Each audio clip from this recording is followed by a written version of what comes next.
উনি এসেই বললেন যে না, আমাদের আগের ইমাম চলে গেছেন, উনি মরহুম হয়েছে, কাজে তার ফতোয়া এখন আর ভ্যালিড না, আমরা ইউরেনিয়াম আরো এনরিচ করবো, আমরা পারমাণবিক শক্তিধর হব। মিডনাইট হ্যামারের পর থেকে কিন্তু ইরানে আন্তর্জাতিক পারমাণবিক সংস্থার প্রবেশ পুরোপুরি নিষেধ করে দিয়েছে। 60% আপগ্রেড করা হয়েছে, কিংবা যেই 440 কিলোগ্রাম 60% পর্যন্ত এনরিচ করা ছিল সেগুলোকে ফার্দার এনরিচ করা হয়েছে কিনা, কোনো ইউরেনিয়ামকে 60% পর্যন্ত আপগ্রেড করতে, এনরিচ করতে যেই পরিমাণ সময় লাগে, তুলনামূলকভাবে অনেক কম সময়ের ভিতরে সেটাকে 90% পর্যন্ত এনরিচ করা যায়, হুইচ ইজ ওয়েপন্স গ্রেড, যেটা আমরা সাধারণত নিউক্লিয়ার ওয়ারহেডে ব্যবহার করে থাকি। পরস্পর বিরোধী কিছু বক্তব্য শুনতে পাচ্ছি। ইউএস প্রেসিডেন্ট ডোনাল্ড ট্রাম্প একরকম বলছেন, তার ডিফেন্স সেক্রেটারি পিট হেগসেথ একরকম বলছেন, আবার ওদিকে মার্ক রুবিও যে স্টেট সেক্রেটারি অফ স্টেট, উনি আবার অন্যরকম বক্তব্য দিচ্ছেন, যেটা বোঝা যাচ্ছে যে ওনাদের ভিতরে কোনো সমন্বয়হীনতা নেই, কিংবা তারা হয়তো যেটাকে বলা হয় যে যখন কি তারা কোনো জার্নালিস্টদেরকে ফেস করছেন তখন এক ধরনের ইনস্ট্যান্ট রিয়াকশনে তারা এক একটা কথা বলে দিচ্ছেন, কিন্তু তাদের নিজেরও হয়তো তাদের ফিউচার স্ট্র্যাটেজি তাদের কাছে এখনো ক্লিয়ার না যে তারা কি করতে যাচ্ছেন। আমি এখানে কয়েকটা জিনিসের দিকে দৃষ্টি আকর্ষণ করতে চাই, সেটা হচ্ছে যে সৈন্য সমাবেশের কথা যেটা বললেন আপনি, এখানে প্রচুর সৈন্য সমাবেশ করা হয়েছে। তো সৈন্য সমাবেশের আলটিমেট পারপাসটা কি হতে পারে, এটা নিয়ে আমরা একদিন আগে আলোচনা করেছি, যে তার তো কতগুলো স্ট্র্যাটেজিক অ্যাসেট সিকিউর করার পরিকল্পনা তাদের থাকতে পারে, যেমন তারা যে সমস্ত পরমাণু কেন্দ্রগুলো আছে সেগুলোকে দখল করা, এবং সেখান থেকে যে সমস্ত হাইলি এনরিচড ইউরেনিয়াম যেগুলো আছে 60% পর্যন্ত, সেগুলোকে ওখান থেকে সিজ করা এবং সেগুলোকে ইদার ডিফিউজ করা, কিংবা সেগুলোকে সেফলি ইউএস মেইনল্যান্ডে ট্রান্সপোর্ট করে নিয়ে গিয়ে সেখানে ডিফিউজ করা। এটা তাদের একটা অন্যতম প্রধান লক্ষ্য এবং উদ্দেশ্য হওয়াটারই কথা, কারণ তাদের শুরু থেকেই তাদের একমাত্র উদ্দেশ্য ছিল ইরানের যাতে কোনো পারমাণবিক সক্ষমতা না থাকে সেটাকে নিশ্চিত করা। এটা করতে গেলে তাদের হাতে একটাই অপশন আছে, যে তাদের ইরানের কাছে যে সমস্ত হাইলি এনরিচড ইউরেনিয়াম আছে সেগুলোকে হয় তারা ধ্বংস করে দেবে, অথবা তারা ওগুলো ট্রান্সপোর্ট করে ইউএসএ তে নিয়ে এসে সেখানে সেটাকে ডিফিউজ করবে। তো সেটার সম্ভাবনাটা কতটুকু, আমি একটা সামরিক দৃষ্টিকোণ থেকে এই ব্যাপারটাকে একটু ব্যাখ্যা করতে চাই। তা থেকেই বোঝা যাবে এটা কতটুকু সম্ভব কিংবা সেটা কতটুকু অসম্ভব। যেমন এই মুহূর্তে আমরা জানি যে ইরানের কাছে প্রায় 440 কিলোগ্রাম 60% এনরিচড ইউরেনিয়াম এখন তাদের স্টক পাইলে আছে। বাট এই ফিগারটা কিন্তু একটু ডিউবিয়াস। সেটা কিরকম, লাস্ট ইয়ারের জুনে যখন অপারেশন মিডনাইট হ্যামার হলো, তারপরে প্রায় 1 বছর পার হয়ে গেছে। মিডনাইট হ্যামারের পর থেকে কিন্তু ইরানে আন্তর্জাতিক পারমাণবিক সংস্থার প্রবেশ পুরোপুরি নিষেধ করে দিয়েছে ইরান। তো আমরা যে স্ট্যাটিস্টিক্সটা বলছি এটা হচ্ছে দি record as of the operation midnight hammer, যেটা গত বছরের জুনে হয়েছিল। এর মধ্যে যে একটা বছর অতিক্রান্ত হলো, এর মধ্যে তারা ফার্দার এনরিচমেন্ট করেছে কিনা এটা কিন্তু আমরা তো বটেই, খোদ ইউএসএ কিংবা বিশ্বের কেউই কিন্তু এখনো জানে না যেটাকে ফার্দার এটা কি ওই 440 গ্রামে সীমাবদ্ধ আছে, নাকি আরো অনেক পরিমাণে ইউরেনিয়াম আপনার 60%-এ আপগ্রেড করা হয়েছে, কিংবা যেই 440 কিলোগ্রাম 60% পর্যন্ত এনরিচ করা ছিল সেগুলোকে ফার্দার এনরিচ করা হয়েছে কিনা। এখানে আরেকটা জিনিস আমাদের বোঝার ব্যাপার আছে, সেটা হচ্ছে কোনো ইউরেনিয়ামকে 60% পর্যন্ত আপগ্রেড করতে, এনরিচ করতে যেই পরিমাণ সময় লাগে, তুলনামূলকভাবে অনেক কম সময়ের ভিতরে সেটাকে 90% পর্যন্ত এনরিচ করা যায়, হুইচ ইজ ওয়েপন্স গ্রেড, যেটা আমরা সাধারণত নিউক্লিয়ার ওয়ারহেডে ব্যবহার করে থাকি। এখন এই সন্দেহটা থেকেই যায় যে বিগত একটা বছর ধরে ইরান তো বুঝতে পারছিল, তারা ইতিপূর্বে একাধিকবার শিক্ষা পেয়েছে যে US is not trustworthy person country, তাদের কথা বা তাদের নেগোসিয়েশনের উপর ভরসা করে হাত পা গুটিয়ে বসে থাকার কোনো উপায় নেই, তাদেরকে ভবিষ্যতে আবার ইউএস আঘাত হানতে পারে। এই জিনিসটা তো তাদের ভিতরে এই ধারণাটা বদ্ধমূল ছিলই।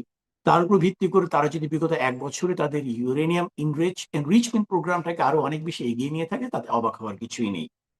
তবে এখানে একটা ব্যাপার হচ্ছে যে আয়াতুল্লাহ আলী খামিনি, যিনি আগে তাদের ইয়ে ছিলেন, আপনার সুপ্রিম লিডার ছিলেন, উনি কিন্তু একটা ফতোয়া দিয়েছিলেন পারমাণবিক সক্ষমতা অর্জনের বিপক্ষে।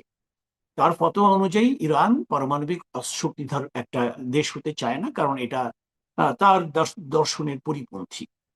তো এই লোকটাকেই কিন্তু প্রথম অ্যাটাকেই কিন্তু মারা গেলেন তিনি।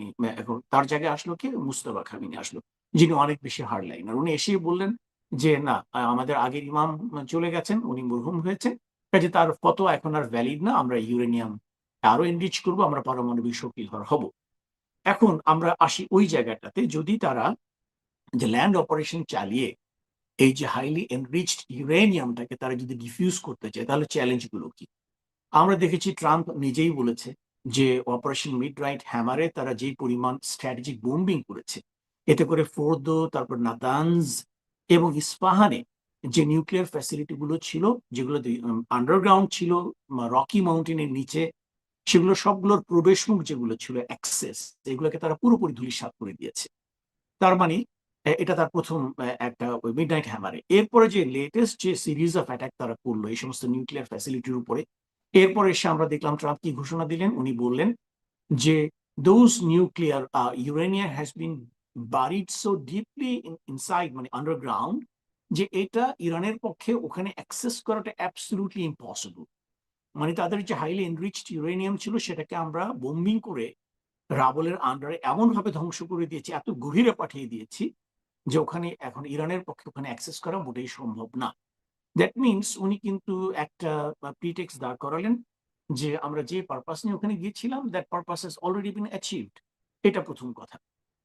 যদি পারপাস অ্যাচিভ হয়েই থাকে, যদি ইরানের যদি তার পারমাণবিক গ্রেডে উন্নীত হওয়ার যে ইউরেনিয়াম স্টক পাইল ছিল, সেটা যদি if it is so deeply varied under the ground that it is almost inaccessible by the Iranian scientists and military, দেন তাহলে তো আর আমার যুদ্ধ চালিয়ে যাওয়ার প্রয়োজন নেই, বিকজ ওখানে আর সে যেতে পারছে না। এখন ধরা যাক তারপরে সে বললো যে না, আমি এই যে ইউরেনিয়াম যেটুকু আছে সেটাকে, ওইটার পজিশনটা আমরা নিয়ে নিব, কিংবা ওটাকে আমরা ওখানে ডিফিউজ করবো। তাহলে চ্যালেঞ্জটা কি দেখেন, ওখানে যদি তারা কোনো অপারেশন করতে চায় তাদেরকে স্পেশাল ফোর্সেস নামাতে হবে।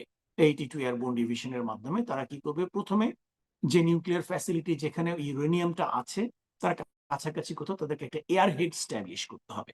এয়ারহেড মানে কি, যে সাবসিকুয়েন্টলি তার যে সমস্ত ট্রুপস বা সায়েন্টিস্ট যারা এই নিউক্লিয়ার ম্যাটেরিয়াল হ্যান্ডলিং করার অভিজ্ঞতা যাদের আছে, তাদেরকে ওই সাইটে পৌঁছা দেওয়ার জন্য তাকে ওখানে ফার্স্ট সেফ বেস তৈরি করতে হবে বাই এয়ার ড্রপিং। তারপর এয়ার ড্রপিং করার পর ওখানে সে ইনজেক্ট করবে হচ্ছে তার এই সমস্ত সায়েন্টিস্ট এবং অন্যান্য যারা নিউক্লিয়ার এক্সপার্ট তাদেরকে। এটা হচ্ছে ফার্স্ট অপারেশন। এখন বর্তমানে যে অবস্থা ইউএস এর বা 13টা বেস যেটা ছিল ওখানে পুরো মিডল ইস্টের ভেতরে, সেগুলোকে যেভাবে করে নন অপারেশনাল বা ইনএফেক্টিভ করে ফেলা হয়েছে, এই পরিস্থিতিতে প্যারাট্রুপার্সদেরকে ওখানে নামিয়ে একটা এয়ারহেড স্ট্যাবলিশ করাটা ইউএস এর জন্য অ্যাবসলিউটলি চ্যালেঞ্জিং একটা ব্যাপার হবে। দ্বিতীয়ত আমি ধরে নিই যে তারা একটা এয়ারহেড স্ট্যাবলিশ করতে পারলো, ওখানে তারা নেসেসারি এক্সপার্ট যারা আছে তাদেরকে ওখানে নামিয়ে দিল।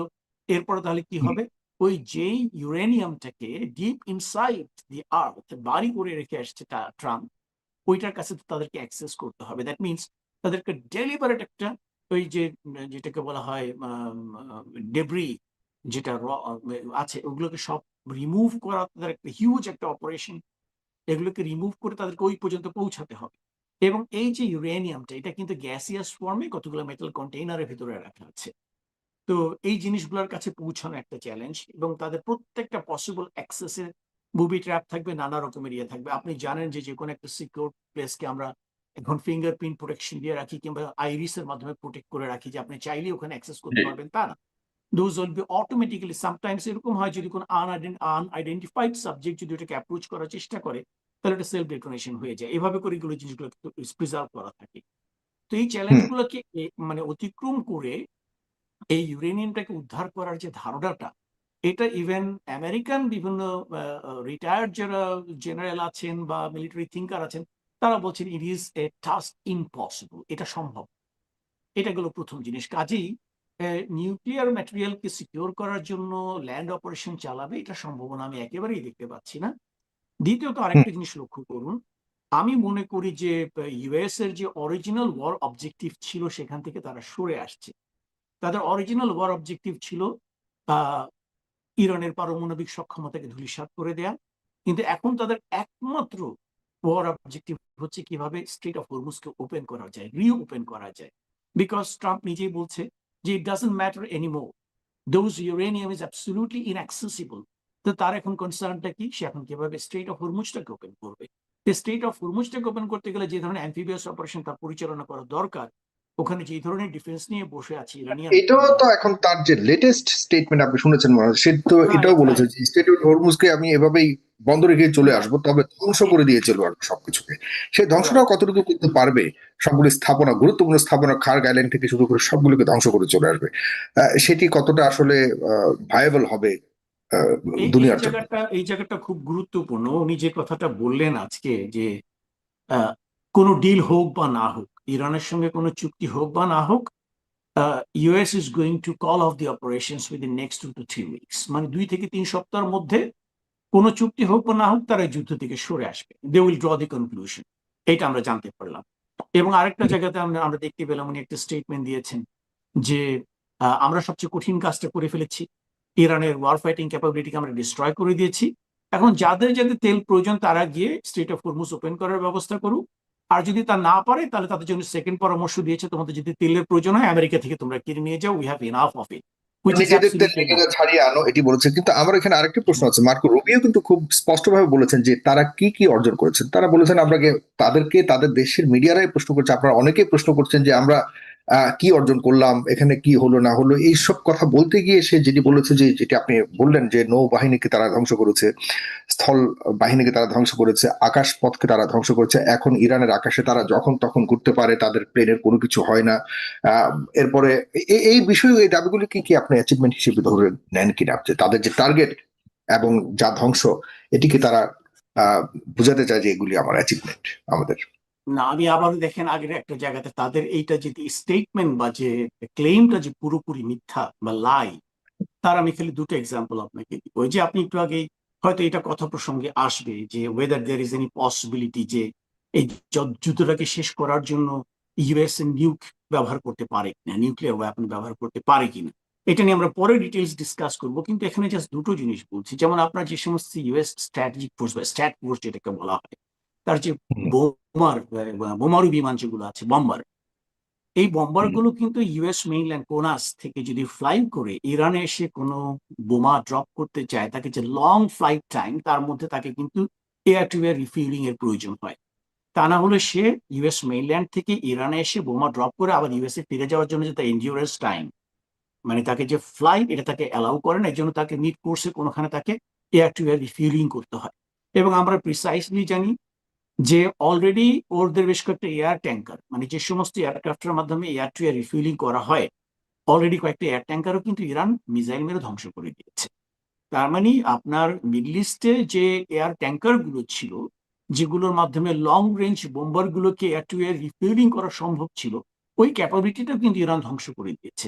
তারপর অ্যাওয়াক্স এর কথা বলেন, এয়ারবোর্ন আর্লি ওয়ার্নিং সিস্টেম, যেটার মাধ্যমে আপনি যে বোমারু বিমানটা নিয়ে যাচ্ছেন একটা সে পারমাণবিক বোমা লঞ্চ করার জন্য, তাকে কিন্তু স্কট করে অনেকগুলো ফাইটার পাশাপাশি উড়ে যায়, যাতে নিজেই কোনো আক্রমণের শিকার না হয়। এবং তার সঙ্গে থাকে অ্যাওয়াক্স, মানে যেটার মাধ্যমে আপনি গ্রাউন্ড বেস যে সমস্ত রাডার সিস্টেম আছে, তারা যাতে ওই বোমারু বিমানটাকে ডিটেক্ট করতে না পারে, এই জন্য তারা ওখানে ইলেকট্রোম্যাগনেটিক ওয়ারফেয়ার বা ইসিএম বলা হয়, ইলেকট্রনিক কাউন্টার মেজার, বিভিন্ন কাজ করে তারা আপনার রাডার স্টেশনগুলোকে ব্লাইন্ড করে দেওয়ার চেষ্টা করে। এবং এই ইউএস এর অ্যাওয়াক্স বিমানও কিন্তু মিসাইল মেরে ইরান ধ্বংস করে দিয়েছে। Here they have been blinded. So আপনার একটা নিউক্লিয়ার ওয়েপন ডেলিভার করার জন্য যদি আপনি বোমবারের মাধ্যমে যেতে চান, অন্যান্য অপশন আছে। আপনি সাবমেরিন বেসড কোনো প্ল্যাটফর্ম থেকেও আপনি নিউক লঞ্চ করতে পারেন, কিংবা আপনি অন্য কোনো ফরওয়ার্ড বেস থেকে। কিন্তু আমরা লেটেস্ট যেটা শুনেছি, ইটালি পর্যন্ত বলেছে, এর আগে তো স্পেন না বলেছে, ইউকে না বলেছে, ইটালিও বলছে তার সিসিলি দ্বীপকে সে ব্যবহার করতে দেবে না ফর দি ইউএস এর না, ফ্রান্স বোম্বিং তো একদম পারপাস। স্পষ্টভাবে বলেছে at latest। হ্যাঁ। স্পষ্টভাবে। তাহলে হুম। আপনি আপনার যদি ইন্টারমিডিয়েট যে কান্ট্রি গুলো আছে, in you long way journey from USA to Iran, in the middle, আপনার যে সমস্ত কান্ট্রি থেকে সম্ভাব্য আপনি একটা ফরওয়ার্ড হুম। স্টেজিং এরিয়া হিসেবে ব্যবহার করতে পারতেন, সেই কান্ট্রি গুলো কিন্তু এই যুদ্ধে তো জড়াতে চাচ্ছি না। যখনই তারা শুনবে যে এটা নিউক্লিয়ার ওয়েপন ডেলিভারি করার পারপাসে ব্যবহার হতে পারে, তাতে একেবারেই নো বলে দেবে। আর সেই নেটো তো ক্ষেত্রে সরাসরি রিফিউজ করেছে। নেটোর আজকে গুরুত্বপূর্ণ কর্মকর্তা বলেছে যে নেটো হরমুজ প্রণালীকে পাহারা দেওয়ার জন্য তৈরি হয়নি। মানে এই যে এক্স্যাক্ট উত্তরগুলো দিচ্ছে, এগুলিতে সম্পূর্ণ মানে এখান থেকে যে তারা কোনো ধরনের সহায়তা পাচ্ছে না পাবে না। স্থানীয়ভাবে। হ্যাঁ, এটি একদম চূড়ান্ত পর্যায়ে রয়েছে।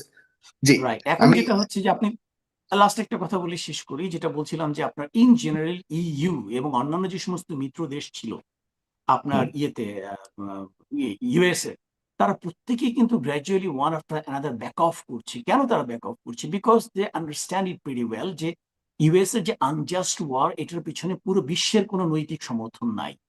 সো যতই দিন যাচ্ছে, এখন ইউএস এর অবস্থা দাঁড়িয়েছে এরকম যে ছেড়ে দে, আমাকে দেবে আছে, আমার দরকার নেই। এই জন্যই সে বলছে whether his deal is reached or not, I don't care, I'm going to back off by 2 to 3 weeks. So this is good enough indication that US has been totally defeated.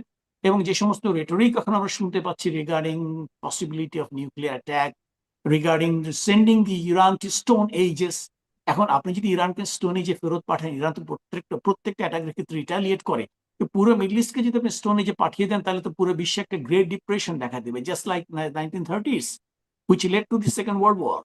So if any sensible country or civilized country of the world is fully aware of this coming danger, so ultimately from inside and outside of USA, আপনার mister Trump কিন্তু gradually তার সমর্থন হারাচ্ছেন, এবং এখন তার একমাত্র উদ্দেশ্য হচ্ছে যে কোনোভাবে এখান থেকে একটা সম্মানজনকভাবে এক্সিট নিয়ে চলে যাওয়া। প্রিটেক্সট কে দাঁড় করানো তার একমাত্র আজকেও যে হয়েছে, জরিপ হয়েছে, যুক্তরাষ্ট্রের 66% মানুষ এই যুদ্ধের কোনো ধরনের কারণ দেখছে না এবং এটি থেকে যত দ্রুত সম্ভব ব্যাক করবার জন্য তারা মতামত দিয়েছেন।